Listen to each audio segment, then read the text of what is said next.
ونعوذ بالله من شرور أنفسنا ومن سيئات أعمالنا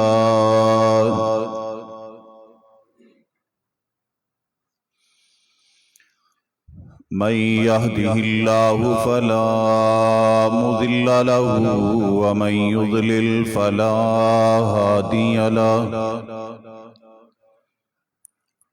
أما بعد فإن خير الحديث كتاب الله وخير الهدي هدي محمد صلى الله عليه وسلم وشر الأمور محدثاتها وكل محدثة بدعة وكل بدعة ضلالة وكل ضلالة في النار. قال الله تبارك وتعالى في كلامه المجيد: أعوذ بالله السميع العليم من الشيطان الرجيم. بسم الله الرحمن الرحيم. يا أيها الذين آمنوا اتقوا الله حق تقاته ولا تموتن إلا وأنتم مسلمون. يا أيها الناس اتقوا ربكم الذي خلقكم من نفس واحدة وخلق منها زوجها وبث منهما رجالا كثيرا ونساء واتقوا الله الذي تساءلون به والأرحام إن الله كان عليكم رقيبا. يا أيها الذين آمنوا اتقوا الله وقولوا قولا سديدا يصلح لكم أعمالكم ويغفر لكم ذنوبكم ومن يطع الله ورسوله فقد فاز فوزا عظيما. وقال الله تبارك وتعالى في مقام آخر: إنما يريد الله ليذهب عنكم الرجس أهل البيت ويطهركم تطهيرا.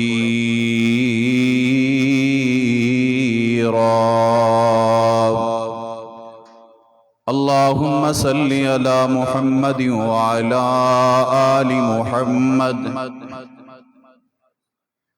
كما صليت على إبراهيم وعلى آل إبراهيم إنك حميد مجيد. اللهم بارك على محمد وعلى آل محمد كما باركت على إبراهيم وعلى آل إبراهيم إنك حميد مجيد.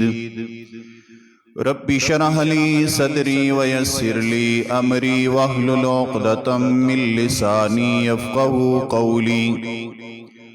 رب زدني علما رب زدني علما اللهم رب زدني علما.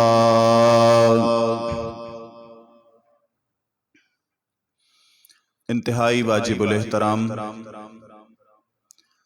دوستو، بزرگوں اور بھائیوں، ہر وہ شے جس کو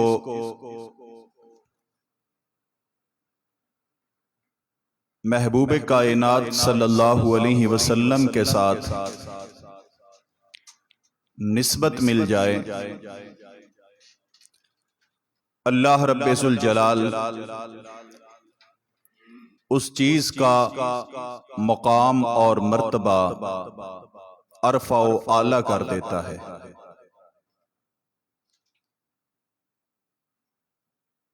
اگر کسی زمانے کو نسبت رسول پاک صلی اللہ علیہ وسلم سے ہو جائے تو اللہ اس دور اور زمانے کو تمام زمانوں سے افضل اور بہترین بنا دیتا ہے۔ نبی پاک نے فرمایا خیر الناس قرنی، تمام زمانوں میں بہترین زمانہ میں محمد مصطفیٰ کا زمانہ ہے صلی اللہ علیہ وسلم۔ وہ لوگ جن کو نسبت امام کائنات سے ملی، جو رسول اللہ صلی اللہ علیہ وسلم کے زمانے کے لوگ تھے، آپ علیہ السلام کا دیدار کر کے حلقہ بگوش اسلام ہو گئے۔ وہ لوگ، وہ انسان تمام انسانوں سے انبیاء کے بعد افضل ہیں۔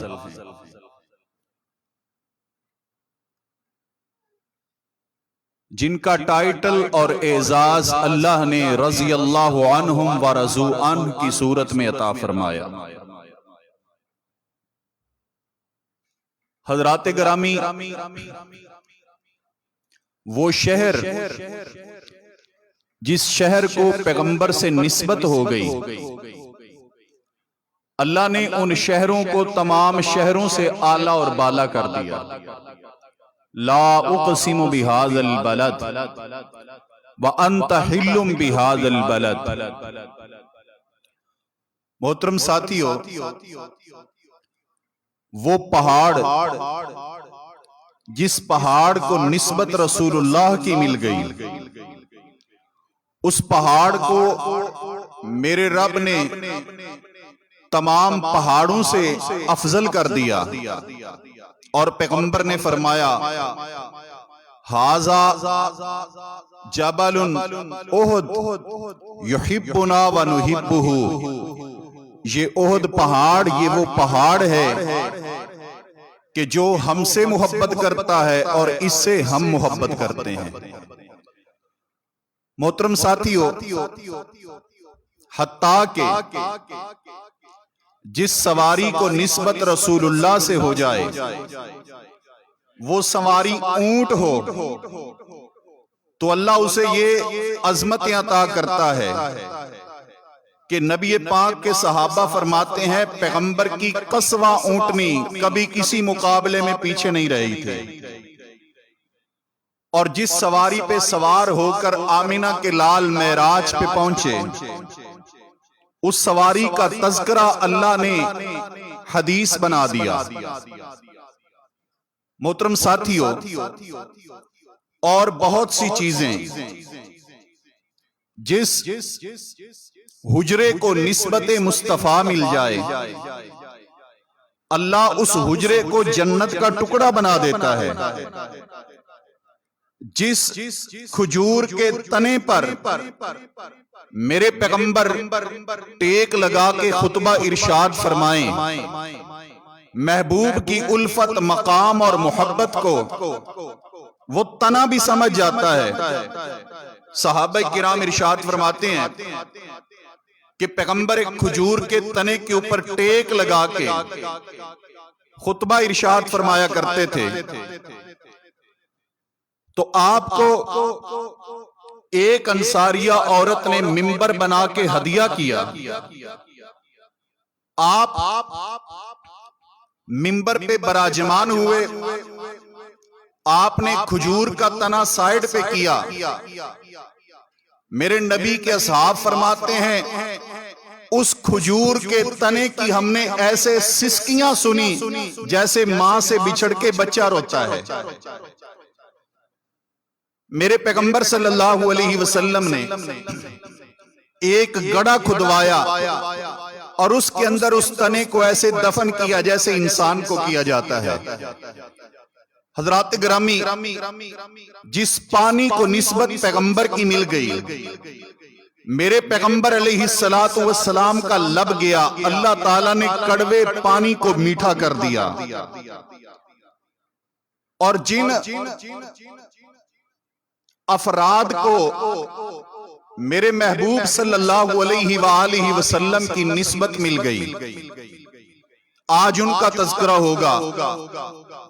اللہ رب ذوالجلال نے ان افراد کو اتنا پاک کیا، ان افراد کا یہ مقام اور مرتبہ بنایا کہ میرا رب ولی کو، امام کو، عالم کو، شیخ کو، تابعی کو، تبع تابعی کو رب کہتا ہے کہ تم نے غلطی کے قریب نہیں جانا، گناہ کے قریب نہیں جانا، لیکن وہ افراد جو پیغمبر کے گھر کے افراد ہیں، وہ افراد جو نبی کے گھر والے ہیں، وہ افراد جو مصطفیٰ کا اہل بیت ہیں، اللہ رب ذوالجلال نے ان کا مقام یہ بنایا، انما یرید اللہ لیذھب عنکم الرجس اہل البیت، پوری کائنات کے لوگوں کو کہا کہ تم نے غلطی کے قریب نہیں جانا، آلودہ ہو جاؤ گے، لیکن غلطیوں کو کہا، گناہوں کو کہا کہ تم نے میرے محمد کے اہل بیت کے قریب نہیں جانا۔ حضرات گرامی، یہ میرے پیغمبر کا گھرانہ ہے، یہ پیغمبر کے گھر والے ہیں، اور جب رسول پاک صلی اللہ علیہ وآلہ وسلم اپنے آخری ایام میں ہیں، میرے پیغمبر صلی اللہ علیہ وآلہ وسلم ارشاد فرماتے ہیں، فرمایا لوگو اذکرکم اللہ فی اہل بیتی، میں تمہیں اپنے اہل بیت کے بارے میں اللہ رب ذوالجلال سے ڈراتا ہوں، میرے اہل بیت کا خیال کرنا، میرے اہل بیت کا احترام کرنا، میرے اہل بیت سے عقیدت کا رشتہ رکھنا۔ محترم ساتھیو، پیغمبر کے گھر والے، پیغمبر کے اہل بیت وہ افراد ہیں کہ جن کے متعلق میں اور آپ نماز میں تشہد میں بیٹھ کے اللہ رب ذوالجلال سے یہ التجا کرتے ہیں، اللہم صلی علی محمد وعلی آل محمد، اے الہ العالمین تو محمد مصطفیٰ صلی اللہ علیہ وسلم کی ذات پر بھی صلوات کا نزول فرما، وآل محمد اور مصطفیٰ کی آل پر، اہل بیت پر بھی رحمتوں کا نزول فرما۔ حضرات گرامی، یہ وہ افراد ہیں کہ جن کے گھروں میں وحی اترتی ہے، یہ وہ افراد ہیں جن کے گھروں میں جبریل آیا کرتے تھے، یہ وہ افراد ہیں جن کے متعلق رب کہتا ہے وَاذْكُرْنَ مَا يُتْلَى فِي بُيُوتِكُنَّ، تمہارے گھروں میں جو تلاوت کی جاتی ہے، جو قرآن اترتا ہے، اسے پڑھتے رہا کرو۔ یہ میرے محبوب صلی اللہ علیہ وآلہ وسلم کا اہل بیت ہے، اور پیغمبر پیار کا، محبت کا کیا انداز اپناتے ہیں۔ اللہ مالک کائنات نے میرے پیارے پیغمبر صلی اللہ علیہ وسلم پر جب یہ قرآن کریم کی آیت مبارکہ اتاری، رب ذوالجلال نے اپنے محبوب کو اعلان کیا، فرمایا میرے پیغمبر اعلان کر دیجئے وَقَرْنَ فِي بُيُوتِكُنَّ وَلَا تَبَرَّجْنَ تَبَرُّجَ الْجَاهِلِيَّةِ الْأُولَى وَأَقِمْنَ الصَّلَاةَ وَآتِينَ الزَّكَاةَ وَأَطِعْنَ اللَّهَ وَرَسُولَهُ إِنَّمَا يُرِيدُ اللَّهُ لِيُذْهِبَ عنكم الرجس أهل البيت ويطهركم تطهيرا۔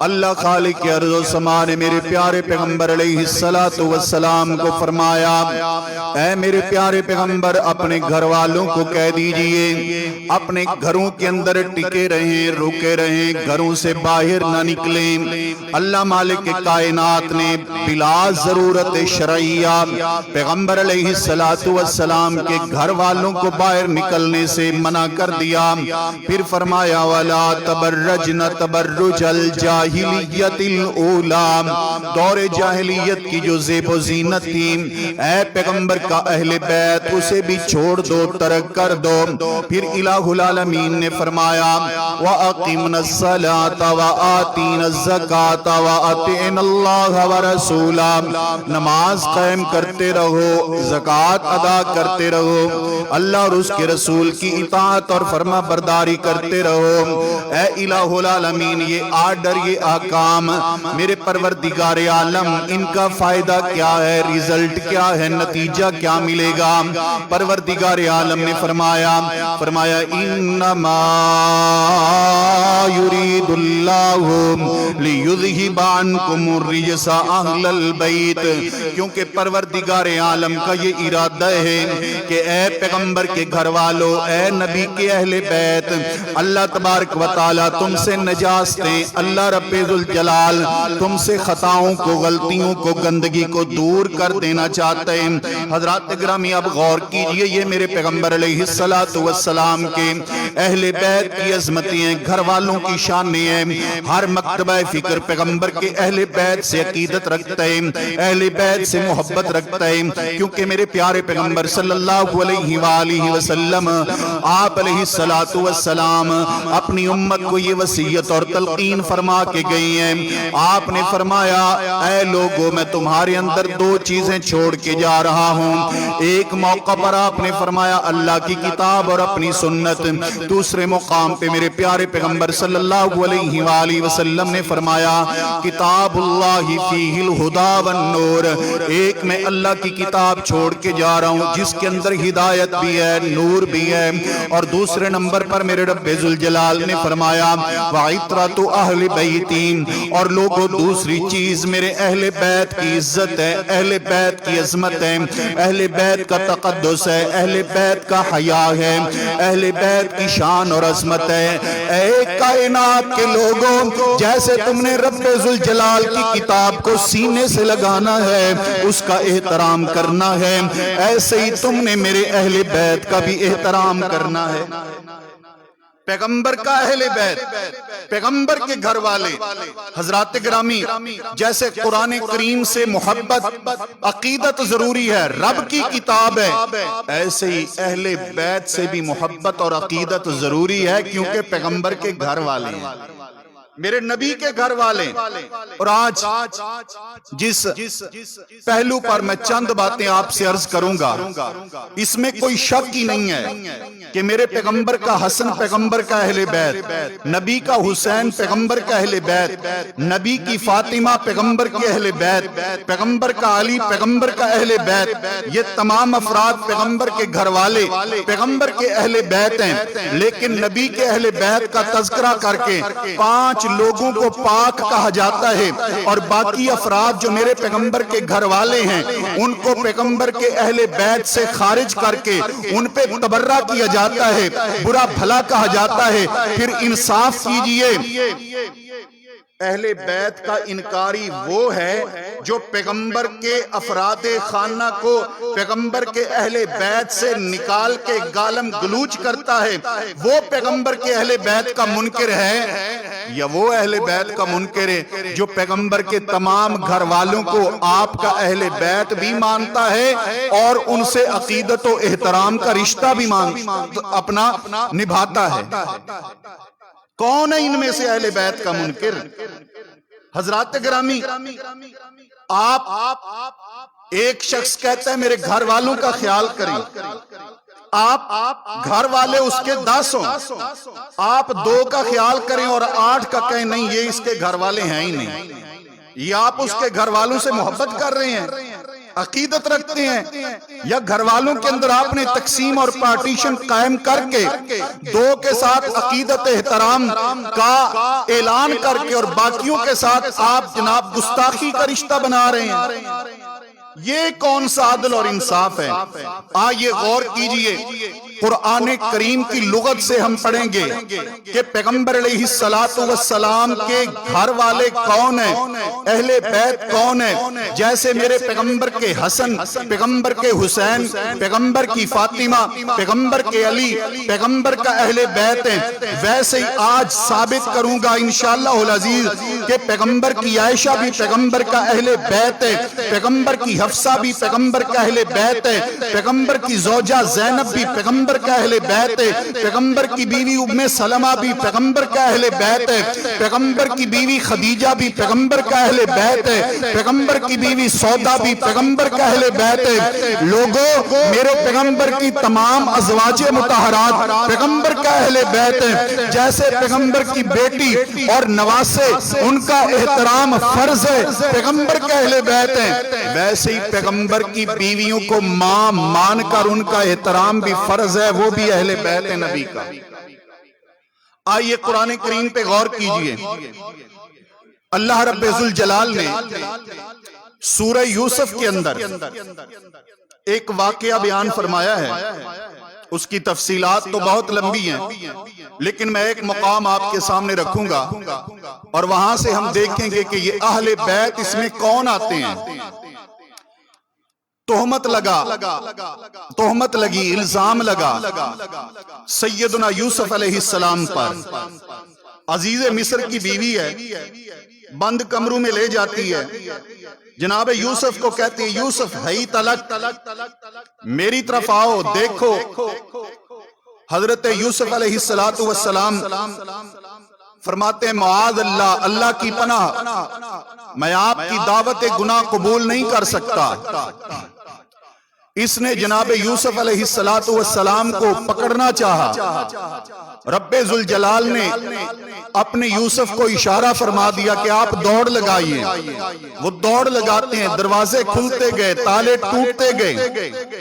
جب آخری دروازہ کھلا ہے، آخری دروازے پر اس عورت کا شوہر عزیز مصر موجود ہے، عزیز مصر موجود ہے۔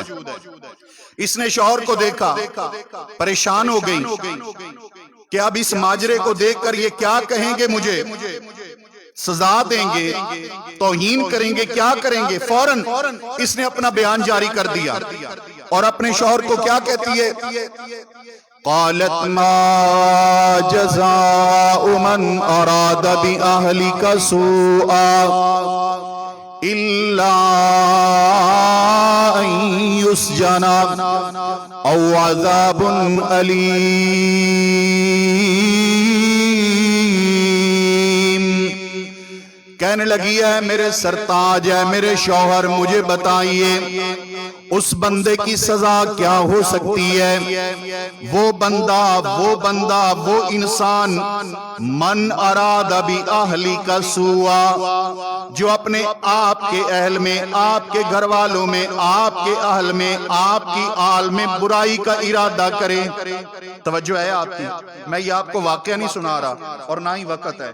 جو بات میں عرض کرنا چاہتا ہوں یہاں سے آیت سے جو ہم نے دلیل لینی ہے وہ یہ ہے کہ عزیز مصر کی بیوی اپنے شوہر کے سامنے کہہ رہی ہے کہ وہ بندہ جو آپ کے اہل کے ساتھ برائی کا ارادہ کرے۔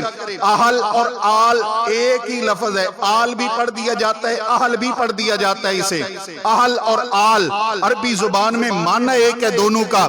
بیوی نے کیا کہا کہ وہ انسان جو آپ کی آل کے ساتھ، آپ کے اہل کے ساتھ برائی کا ارادہ کرے، قرآن نے بتلا دیا کہ جب لفظ اہل بولا جائے اس سے مراد بیوی ہوتی ہے، اس سے مراد بیوی ہوتی ہے، بیوی۔ قرآن نے بتلا دیا، قرآن کی لغت نے بتلا دیا کہ اگر اہل بول کر عزیز مصر کی بیوی مراد لی جا سکتی ہے تو اہل بول کر محمد مصطفیٰ کی بیویاں مراد کیوں نہیں ہو سکتی؟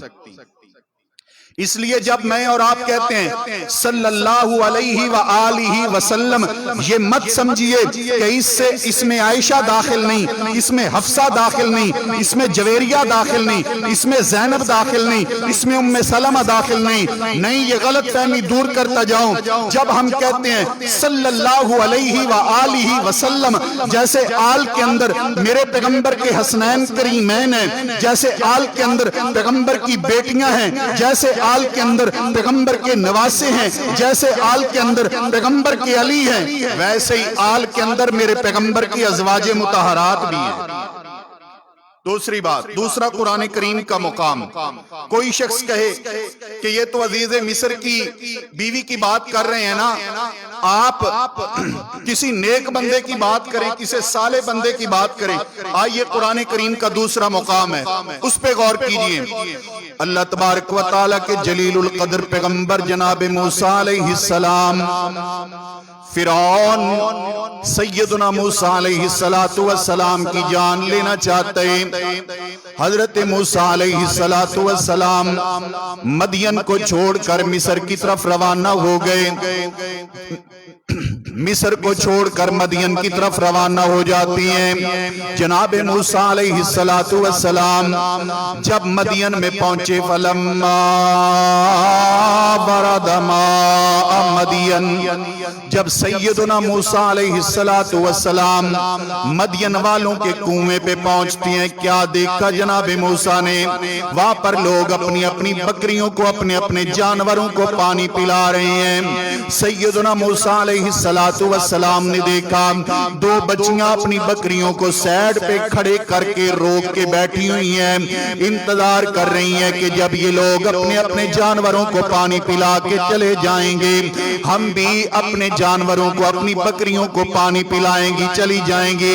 سیدنا موسیٰ علیہ السلام نے پوچھا، ما خطبکما، کیا وجہ ہے کہ تم اپنے جانوروں کو کنویں پر لا نہیں رہی، پانی پلا نہیں رہی؟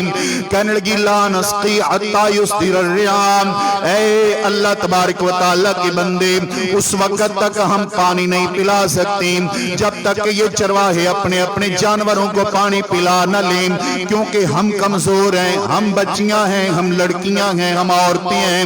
وَأَبُونَا شَيْخٌ كَبِيرٌ، ہمارے والد بزرگ ہیں، بوڑھے ہیں، وہ خود آ نہیں سکتے، بھائی ہے کوئی نہیں، ہم مجبور ہیں، اس بنا پر ہم نے خود بکریوں کو چرانا بھی ہے، پانی پلانا بھی ہے، لیکن اختلاط نہیں کرنا مردوں کے ساتھ۔ جب یہ مرد حضرات چلے جائیں گے پھر پانی پلائیں گے۔ سیدنا موسیٰ علیہ السلام نے پانی پلایا۔ جناب موسیٰ علیہ السلام پانی پلا دیتے ہیں، بکریوں کو ڈول نکال نکال کر یہ بکریاں لے کر اپنے گھر چلی جاتی ہیں۔ والد پوچھتے ہیں، کیا وجہ ہے آج وقت سے پہلے ہی بکریوں کو پانی پلا کے آ گئی ہو؟ اے ابا جی، وہاں پر ایک نیک آدمی تھا، امین بھی تھا، صالح بھی تھا، طاقتور بھی تھا۔ جب اس نے ہماری کیفیت کو دیکھا، آگے بڑھا، ہماری بکریوں کو پانی پلانا شروع کر دیا۔ حضرت موسیٰ علیہ السلام پانی پلانے کے بعد درخت کے سائے کے نیچے بیٹھ کے اب رب ذوالجلال سے دعا کرتے ہیں، اے الہ العالمین، تیرا پیغمبر تیرا نبی موسیٰ، نبوت ملی نہیں ابھی، تیرا موسیٰ اے الہ العالمین بھوکا بھی ہے، اے الہ العالمین تیرا موسیٰ پردیسی بھی ہے، اے الہ العالمین تیرے موسیٰ کو روٹی بھی چاہیے۔ دعا مانگتے ہیں اللہ تبارک و تعالی سے۔ فرمایا، رب انی لما انزلت الی من خیر فقیر،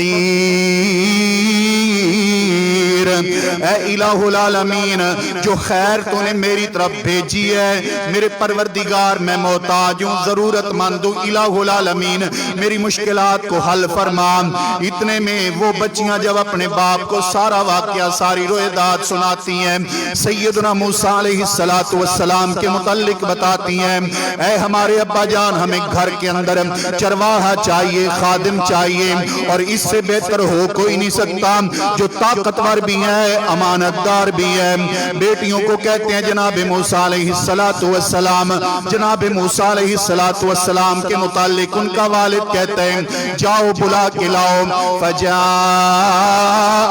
احداہما تمشی علی استحیاء، ایک ان میں سے چلتی ہوئی آئی ہے حیا کے ساتھ، عفت کے ساتھ، شرم کے ساتھ، پاک دامنی کے ساتھ، آ کے جناب موسیٰ کو کہتی ہے آپ کو ہمارے والد محترم بلا رہے ہیں۔ جناب موسیٰ علیہ السلام چلے جاتی ہیں، سیدنا موسیٰ علیہ السلام کے ساتھ معاملات طے پا جاتی ہیں۔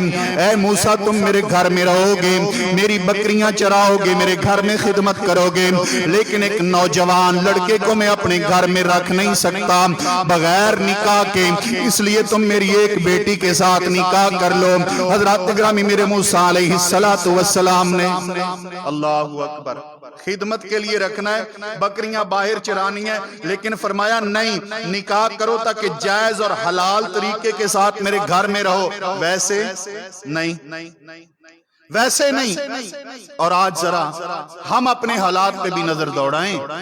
محترم ساتھیو، جناب موسیٰ علیہ السلام کو دو آپشن دیے گئے، فرمایا کہ بکریاں چراؤ گے، خدمت کرو گے، میں اپنی بیٹی کا نکاح آپ سے کرتا ہوں، لیکن 8 سال تمہیں خدمت کرنی پڑے گی، 8 سال، اور اگر تم 10 کرو تو تمہاری مرضی، لیکن 8 سال لازم ہے، 2 سال آگے آپ کی مرضی ہے۔ سیدنا موسیٰ علیہ السلام نے 2 سال بھی پورے کی، یعنی 10 سال لگائے۔ 10 سال خدمت کرنے کے بعد جناب موسیٰ علیہ السلام واپس آ رہے ہیں اپنے علاقے میں، مصر میں، اپنی بیوی کو ساتھ لے کر، بیوی ساتھ ہیں، واپس آ رہے ہیں۔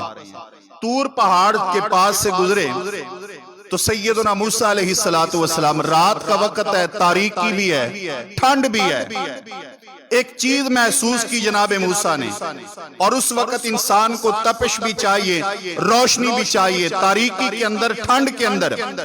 رب فرماتے، فرمایا فَلَمَّا قَضَى مُوسَى الْأَجَلَ وَسَارَ بِأَهْلِهِ آنس من جانب الطور الأيمن نارا قال لأهله امكثوا انی آنست نارا۔ رب ذوالجلال فرماتی ہیں جناب موسیٰ علیہ السلام جب ٹائم پورا کر کے، وقت مقررہ پورا کر کے، 10 سال مکمل کر کے واپس آ رہی ہیں، راستے میں طور پہاڑ کے پاس جناب موسیٰ نے آگ محسوس کی، آگ محسوس کی۔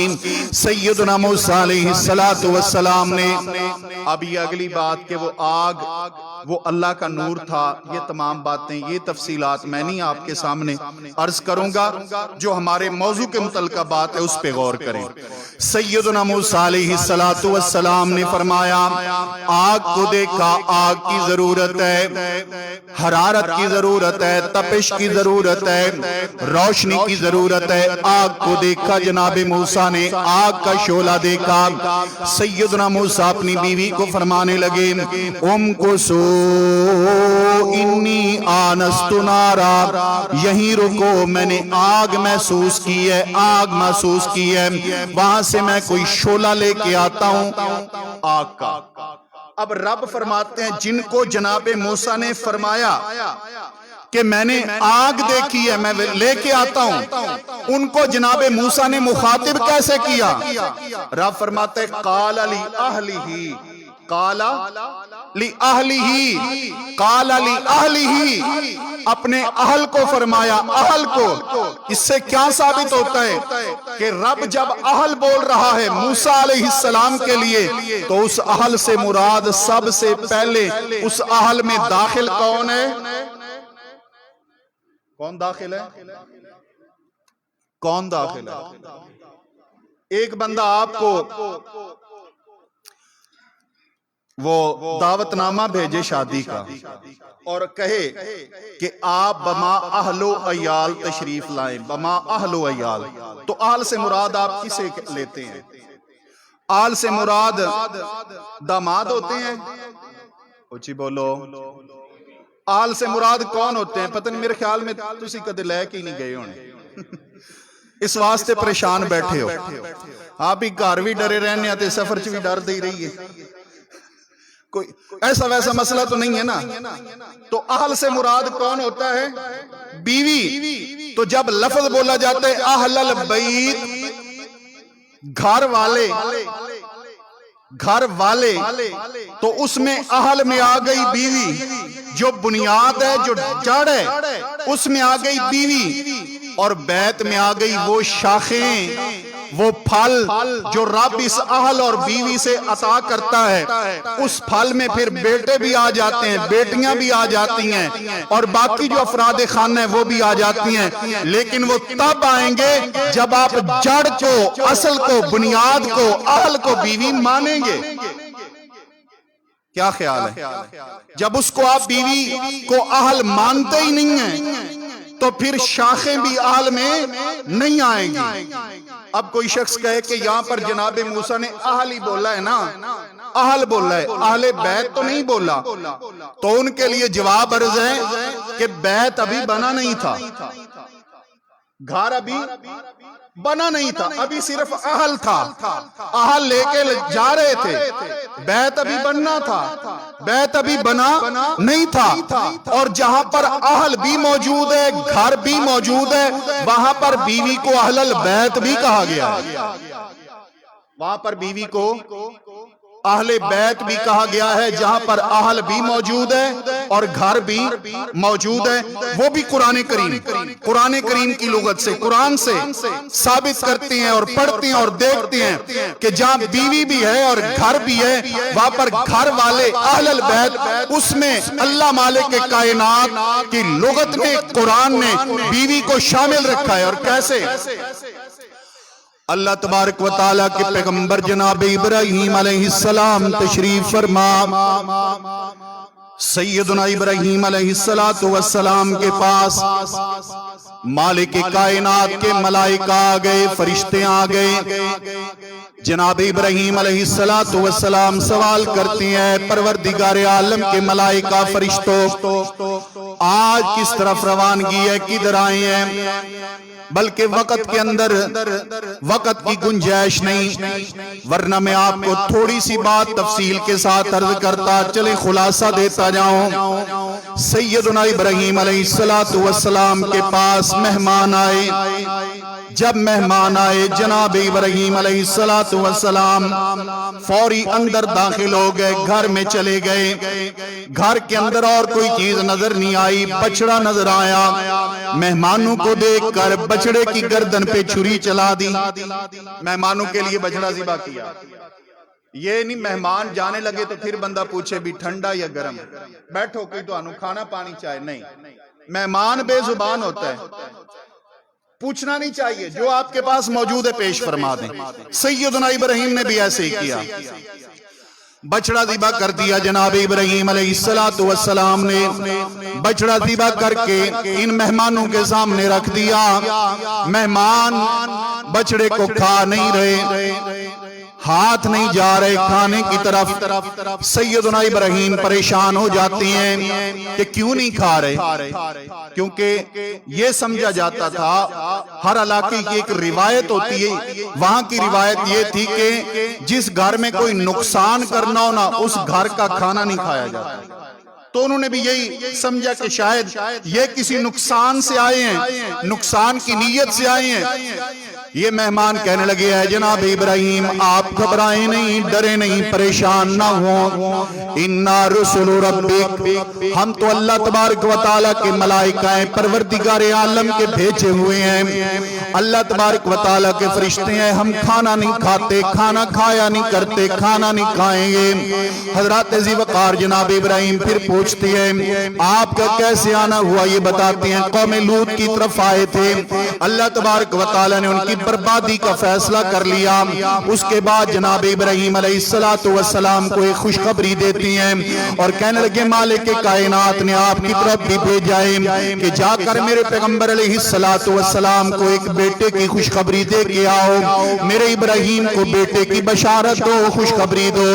80 سال سے زیادہ عمر جناب ابراہیم علیہ السلام کی، اسی طرح بیوی بھی بوڑھی جناب ابراہیم علیہ السلام کی. جب میرے میرے ابراہیم علیہ السلام کی زوجہ محترمہ نے یہ خبر سنی، کیونکہ وہ بھی دروازے کے اندر موجود تھی، تمام گفتگو بات چیت جناب ابراہیم کی بیوی سماعت کر رہی ہیں۔ جب وہ بیٹے کی بات خوشخبری سنتی ہیں تو حضرت ابراہیم کی بیوی سیدہ سارہ کیا فرماتی ہیں، کہنے لگی کیا الیدو وانا عجوز وہذا بالی شیخا، کیا اب مجھے بچہ پیدا ہوگا؟ میں تو بوڑھی ہو چکی اور میرے شوہر وہ بھی بوڑھے ہو چکے، بڑھاپے میں بیٹا پیدا ہوگا، یہ کیسے ممکن ہے؟ یہ کیسے ہوگا؟ اس کا تو امکان ہی نہیں کہ بڑھاپے میں اولادیں ہو جائیں۔ اللہ مالک کائنات کے ملائکہ رب کے فرشتے فرماتے ہیں قالوا اتعجبین من امر اللہ سلام اللہ رحمت اللہ وبرکاتہ علیکم اہل البیت۔ رب کے فرشتے کہتے ہیں، رب کے ملائکہ کہتے ہیں اے پیغمبر ابراہیم کی زوجہ محترمہ، کیا تم اللہ کی کاراگری سے، اللہ کی قدرت سے، رب ذوالجلال کی توفیق سے، مالک کائنات کے خزانوں سے تعجب کرتی ہو؟ تمہیں علم نہیں ہے رب عمر کا محتاج نہیں، رب وسائل کا محتاج نہیں، رب ذرائع کا محتاج نہیں، رب موسموں کا محتاج نہیں ہے۔ اللہ تبارک و تعالیٰ کو تمہارے بڑھاپے سے کوئی غرض نہیں ہے، یہ مالک کائنات کا فیصلہ ہے۔ رب ذوالجلال نے تمہیں بیٹا عطا کرنا ہے، بیٹا دینا ہے، اولاد دینی ہے، رب نے فیصلہ کر لیے۔ حضرات گرامی، جس پوائنٹ پہ میں آپ کی توجہ لے کے جانا چاہتا ہوں، قرآن کریم نے کیا فرمایا، رب نے کیا اعلان بھیجا، رب کے فرشتوں نے کیا جواب دیا، کیا کہتے ہیں رحمت اللہ وبرکاتہ، تم پر اللہ کی رحمت ہو، اللہ کی برکت ہو، کس پر؟ کس پر؟ کو بات سمجھ آئی ہے؟ کس پر؟ حضرت ابراہیم پر۔ فرشتے کس سے بات کر رہے ہیں؟ فرشتے کس کو کہہ رہے ہیں کہ تم تعجب کر رہی ہو؟ اللہ کے امر سے، اللہ کی قدرت پر، اللہ کے امر پر، اللہ کی کاریگری پر تم تعجب کر رہی ہو۔ کس کو کہہ رہے ہیں؟ میرے ابراہیم علیہ السلام کی بیوی کو۔ کس کو کہہ رہے ہیں؟ رحمت اللہ علیکم وبرکاتہ، تم پر رب کی رحمت بھی ہو، تم پر رب کی برکت بھی ہو۔ کس کو کہہ رہے ہیں؟ میرے ابراہیم کی بیوی کو۔ اور پھر آخر پہ کیا کہا؟ رحمت اللہ وبرکاتہ علیکم اہل البیت۔ یہ اہل بیت کس کو کہا ہے؟ جناب ابراہیم کی بیوی کو کہا ہے۔ کوئی کہے کہ نہیں جی پیغمبر ابراہیم کی بیوی کو نہیں بولا گیا، میں سوال کرتا ہوں کس کو کہا گیا ہے؟ کیونکہ میرے ابراہیم کی ابھی اولاد ہی نہیں تھی۔ جب اولاد نہیں تھی تو میرے ابراہیم کے نواسے بھی نہیں تھے، جب اولاد نہیں تھی ابراہیم کے داماد بھی نہیں تھے، جب اولاد نہیں تھی میرے ابراہیم کے بیٹے نہیں تھے، جب اولاد نہیں تھی پیارے ابراہیم کی بیٹیاں نہیں تھی، جب بیٹیاں نہیں تھی بیٹے نہیں تھے تو نواسے بھی نہیں تھے، پوتے بھی نہیں تھے، نواسیاں بھی نہیں تھی، پوتیاں بھی نہیں تھی، داماد بھی نہیں تھے۔ کون تھی؟ ایک بیوی۔ کون تھی؟ ایک بیوی جناب ابراہیم کی، اور ایک بیوی کو میرے ابراہیم کی ایک زوجہ کو، میرے ابراہیم علیہ السلام کی ایک بیوی کو رب کے ملائکہ، رب کے فرشتے کیا کہتے ہیں؟ رحمت اللہ علیکم وبرکاتہ علیکم رحمت اللہ وبرکاتہ علیکم اہل البیت، تم پر رب کی رحمت ہو، تم پر رب کی برکتیں ہو۔ اے ابراہیم کا اہل بیت، قرآن نے بتلا دیا، قرآن نے ثابت کر دیا، قرآن نے دلیل دے دی، قرآن نے ہمارے موقف کی تائید کر دی کہ اے کائنات کے لوگوں، جیسے عزیز مصر کی اہل بول کر بیوی مراد لی جاتی ہے اور عزیز مصر کی بیوی اس کا اہل ہے، آل ہے، جیسے جناب موسیٰ علیہ السلام کا اہل بولا گیا مراد ان کی بیوی لی گئی، اور حضرت موسیٰ کی بیوی ان کے اہل اور آل میں داخل ہے، جیسے جناب ابراہیم کے لیے اہل البیت کا لفظ بولا گیا اور اہل البیت سے مراد جناب ابراہیم کی بیوی لی گئی، جیسے اہل بیت میں حضرت ابراہیم کی بیوی داخل ہے ویسے ہی اہل بیت میں محمد مصطفیٰ کی بیویاں داخل ہیں۔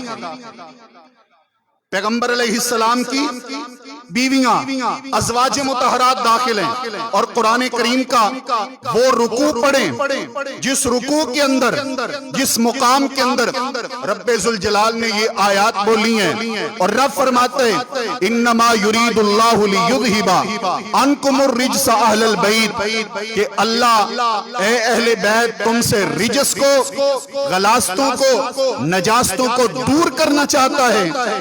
تو اس میں الہ العالمین نے جتنے احکامات بتلائے ہیں کہ نماز پڑھنی ہے، پردہ کرنا ہے، گھر میں رہنا ہے، زکوٰۃ دینی ہے، اللہ اور اس کے رسول کی اطاعت کرنی ہے، یہ جتنے احکام ہیں وہ پیغمبر کی بیویوں کو ہیں، اور بیویوں کو احکام دینے کے بعد میرے رب نے فرمایا رب تم سے رجس کو، نجس کو، غلاظتوں کو دور کرنا چاہتا ہے۔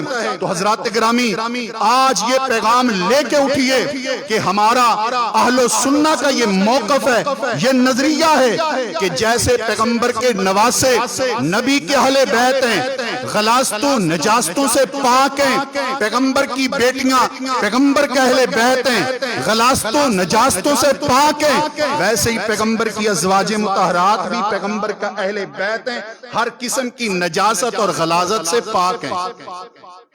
اور یہاں پر ایک اور زیادتی جو کی جاتی ہے اس کی طرف میں آپ کی توجہ دلانا چاہوں گا، وہ یہ ہے کہ میرے پیغمبر صلی اللہ علیہ وسلم کے نواسوں کو نبی کا اہل بیت تو کہا جاتا ہے، لیکن نواسے صرف دو ہی ہیں جن کا تعارف کروایا جاتا ہے، سیدنا حسن و حسین۔ اس کے علاوہ پیغمبر کی دیگر جو بیٹیوں کی اولاد ہے ان کا تذکرہ کیوں نہیں ہے، ان کا چرچا کیوں نہیں ہے، ان کو پیغمبر علیہ السلام کے خاندان کے ساتھ نسبت دے کے پاک کیوں نہیں کہا جاتا؟ توجہ ہے۔ افسوس کی بات تو یہ ہے کہ جب محرم سفر یہ مہینے جاری ہوتے ہیں نا، ہمارے سٹیج سے بھی صرف وہی آوازیں اٹھتی ہیں جو ادھر سے اٹھتی ہیں، اس کے علاوہ کوئی بات نہیں کی جاتی۔ پیغمبر کی بیٹی فاطمہ الزہرا نبی کی بیٹی ہے، عظمت تقدس بیان ہوتا ہے، ہونا بھی چاہیے، جنت کی عورتوں کی سردار ہے، لیکن میں پوچھتا ہوں ہم اہل سنہ پیغمبر کی باقی 3 بیٹیوں کا تذکرہ کیوں نہیں کرتے؟ کبھی کسی نے خطبہ دیا ہو پیغمبر کی بیٹی ام کلثوم پر، آپ نے سنا ہے کبھی؟ بولیں، کسی نے سنا ہے تو مجھے بتائیں، کیا یہ ہمارا فرض نہیں تھا؟ یہ تعارف کروانا ہماری ذمہ داری نہیں تھی؟ کبھی آپ نے خطبہ سناؤ پیغمبر کی بیٹی سیدہ رقیہ پر، آپ نے خطبہ اور تقریر سنی ہو کسی عالم کی پیغمبر کی بیٹی سیدہ زینب پر، ہاں ہوں گی چیدہ، لیکن ان عنوان کو، ان موضوعات کو پبلک میں کیوں نہیں پھیلایا ہم نے؟ پیغمبر کے نواسے اور بھی ہیں، حضرت عثمان کی 2 بیویوں سے جو اولاد ہے جناب عثمان کی، میرے نبی کے نواسے ہیں کہ نہیں ہیں؟ سیدہ زینب کی بیٹی حضرت امامہ بنت زینب جس کو اٹھا کے پیغمبر نے نماز پڑھائی ہے، نبی کی نواسی ہے کہ نہیں؟ سیدنا علی نے بعد میں ان سے نکاح بھی کیا تھا، لیکن میرے پیغمبر کے ان نواسوں اور نواسیوں کا تذکرہ کسی کے ذہن میں موجود نہیں ہے، اس لیے کہ یہ ہماری ذمہ داری تھی، ہمارا فرض تھا آپ کو ان شخصیات سے متعارف کروانا، لیکن آپ نے اور ہم نے نبی پاک صلی اللہ علیہ وسلم کے خاندان کے ان افراد کے متعلق سنا ہی نہیں، پڑھا ہی نہیں۔ انشاءاللہ تعالی جہاں تک میرا رب توفیق دے گا، میں نبی کے دیگر جو افراد خانہ ہیں، اہل بیت ہیں، آپ کی بیٹیاں ہیں اور آپ کی بیٹیوں کی آگے اولادیں ہیں، ان کا بھی انشاءاللہ تعالی تعارف آپ کے سامنے رکھوں گا، ان کی شخصیات بھی آپ کے سامنے رکھوں گا۔ رب ذوالجلال سے دعا ہے میرا رب ہمیں پیغمبر کے سارے اہل بیت سے محبت اور پیار کرنے کی توفیق عطا فرمائے، اور قیامت والے دن میرا اللہ، میرا رب ذوالجلال ہمارا حشر پیغمبر کے خاندان کے ساتھ اور گھر والوں کے ساتھ فرمائے۔ آمین ثم آمین۔ وَأَقُولُ قَوْلِي هَذَا وَأَسْتَغْفِرُ اللَّهَ لِي وَلَكُمْ وَلِسَائِرِ الْمُسْلِمِينَ۔